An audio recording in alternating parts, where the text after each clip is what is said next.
Hello what's up दोस्तों, कैसे हैं आप सभी। एक बार फिर स्वागत है आप सभी का आपके अपने चैनल में करियर भाई में। दोस्तों, बात आज कर रहे हैं कि जोहो कंपनी के अंदर अगर आपको नौकरी चाहिए जोहो कॉरपोरेशन के अंदर, तो उनकी एक प्रोसीजर क्या होती है और एलिजिबिलिटी क्राइटेरिया क्या होता है। तो जाहिर सी बात है कि इनकी भी एप्टीट्यूड टेस्ट तो होती ही है, तो उसके भी क्राइटेरिया जो है एलिजिबिलिटी क्राइटेरिया वो मैं आपको बताने जा रहा हूं। लेकिन आगे बढ़ने से पहले अगर आप इस चैनल पर नए हैं, अब तक आपने सब्सक्राइब नहीं किया है, तो दोस्तों इंतज़ार किस बात का कर रहे हैं, चैनल को फटाफट सब्सक्राइब कर दीजिए ताकि आप ऐसे ही नए नए वीडियो यहाँ पर देख सकें। तो चलिए दोस्तों शुरू करते हैं। तो ऑब्वियसली दोस्तों, आप अगर किसी टेक्निकल साइड के लिए या टेक्निकल पोस्ट के लिए वहाँ पर अप्लाई कर रहे हैं, तो आपका एजुकेशन वैसा होना चाहिए।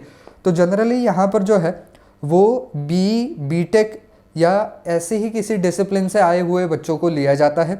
यहाँ पर CSE, ECE, IT, EEE, telecom, ME, EIE, IE and IS, ये जो सारे यहाँ पर सर्किट ब्रांचेस हैं, इनमें से आए हुए बच्चों को वहाँ पर जो है वो अप्लाई करने का मौका मिलता है। इसके अलावा डिग्री जो है ऑब्वियसली फुल टाइम होनी चाहिए। कोई भी पार्ट टाइम डिग्री या डिप्लोमा अगर आपने किया हुआ है तो आप यहाँ पर एलिजिबल नहीं हो पाएंगे।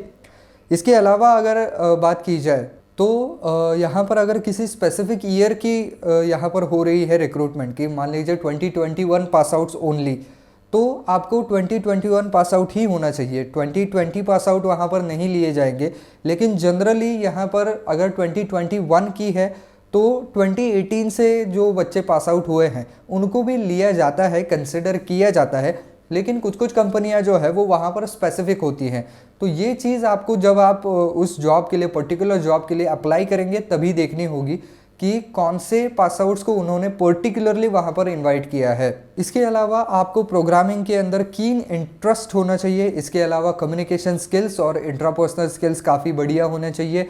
आपको जो है वो प्रेशर के अंडर काम करने का तजुर्बा होना चाहिए या कम से कम उसकी तैयारी ज़रूर होनी चाहिए। इसके अलावा एकेडमिक गैप की बात की जाए तो 12वीं के बाद 1 साल का अगर आपका गैप है तो वो कंसिडर किया जा सकता है इस कंपनी के अंदर। तो इस कंपनी ने जो है वो पर्टिकुलर ऐसा कुछ नहीं कहा है कि ग्रेजुएशन हमें बिल्कुल कंटिन्यूस चाहिए, उसके अंदर गैप नहीं होना चाहिए, या 10वीं के बाद 1 साल का गैप चल सकता है, ऐसा कुछ नहीं है। उन्होंने लिखा है खाली कि 12वीं के बाद अगर आपका गैप है 1 साल का तो वो कंसिडर कर सकते हैं, लेकिन 1 साल से ज़्यादा का गैप वहाँ पर कंसिडर नहीं किया जाएगा। इसके अलावा अगर आप जोहो कंपनी के लिए ही कहीं पर अगर रिक्रूटमेंट ड्राइव हो रही थी और उसके अंदर आपने पिछले 6 महीने में कहीं पर भी अप्लाई किया हुआ है, इंटरव्यू दिया हुआ है, तो फिर आप वहाँ पर एलिजिबल नहीं हो पाएंगे। आपको 6 महीने के बाद जो आएगी रिक्रूटमेंट अगली।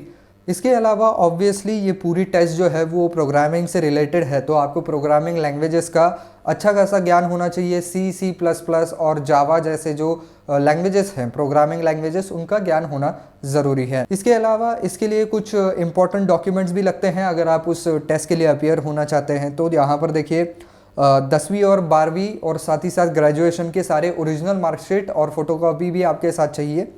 इसके अलावा आपका जो रिसेंटली अपडेटेड रेज्यूमे है जिसके अंदर आपका सारे करंट एक्सपीरियंस लिखे हुए हैं, जो सबसे रीसेंट है, उसकी एक कॉपी होनी चाहिए। इसके अलावा पासपोर्ट साइज़ फ़ोटोग्राफ चाहिए होंगे और ओरिजिनल आइडेंटिफिकेशन प्रूफ होना चाहिए जो कि गवर्नमेंट की तरफ से इशू किया गया है। अब इसके अंदर आपका पैन कार्ड हो सकता है, वोटर कार्ड हो सकता है, आधार कार्ड हो सकता है, पासपोर्ट हो सकता है या ड्राइविंग लाइसेंस भी हो सकता है। अब बात करें यहाँ पर कि इनके कितने राउंड होते हैं, तो यहाँ पर टोटल 5 राउंड होते हैं। तो बाकी कंपनियों के मुकाबले यहाँ पर राउंड जो है वो ज़्यादा है। तो बाकी कंपनियों के अंदर जो है वो टिपिकली 3 राउंड होते हैं और अगर HR का इंटरव्यू भी पकड़ लिया जाए तो 4 राउंड होते हैं। लेकिन यहाँ पर पूरे 5 राउंड आपको क्लियर करने पड़ेंगे। उनमें से सबसे पहला राउंड आएगा रिटर्न राउंड, उसके बाद आएगा प्रोग्रामिंग राउंड, इसके बाद आएगा एडवांस प्रोग्रामिंग राउंड, उसके बाद आएगा टेक्निकल इंटरव्यू और बाद में आएगा जनरल HR इंटरव्यू। तो ये सारे राउंड जो है वो उन्होंने किए हुए हैं।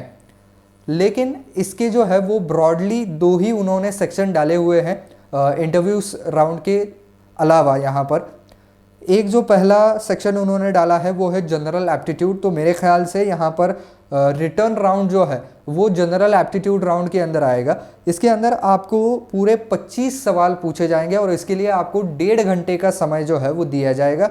और उसके बाद आपका टेक्निकल क्वेश्चंस का राउंड आएगा जिसके अंदर केवल 10 ही सवाल होंगे, लेकिन सॉल्व करने के लिए पूरा 1 घंटे का समय यहाँ पर मिलने वाला है।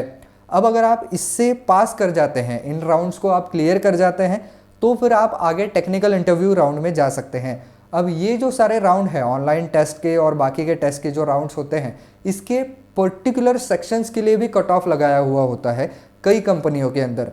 तो किसी पर्टिकुलर सेक्शन में भी आपको अगर कट ऑफ जितने मार्क नहीं मिलते हैं तो भी आप वहाँ से बाहर हो सकते हैं। तो इसकी वजह से किसी भी राउंड को आपको हल्के में नहीं लेना है, हर एक राउंड को आप बिल्कुल सीरियसली वहाँ पर सॉल्व करें और ये कोशिश करें कि ज़्यादा से ज़्यादा मार्क्स जो हैं वो आपको हर एक राउंड में मिलते रहें। इसके बाद अगर आप सारे क्राइटेरिया में फिट बैठते हैं तो टेक्निकल राउंड में जाते हैं। ये राउंड थोड़ा सा मुश्किल होता है क्योंकि यहाँ पर आपको आपके स्किल से रिलेटेड तो सवाल पूछे ही जाएंगे, आपके जॉब रोल जो है उससे रिलेटेड सवाल पूछे जाएंगे, बाकी आपका क्या क्या ज्ञान है इसके बारे में भी आपको परखा जाएगा।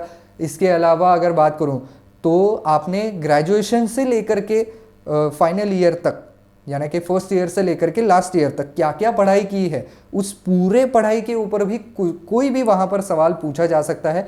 तो इसकी वजह से ये राउंड जो है वो थोड़ा सा ट्रिकी होता है, थोड़ा सा टफ होता है और बहुत से बच्चे जो है वो टेक्निकल राउंड को क्लियर नहीं कर पाते हैं क्योंकि यहाँ पर आपको पर्सन टू पर्सन बात करनी होती है और जिन्होंने वहाँ पर हज़ारों इंटरव्यू लिए हुए हैं वो लोग आपको कुछ भी पूछ सकते हैं, कोई भी नए टेक्नोलॉजी के बारे में भी पूछ सकते हैं, आपने जो कुछ भी पढ़ा है आज तक उसके बारे में भी पूछ सकते हैं।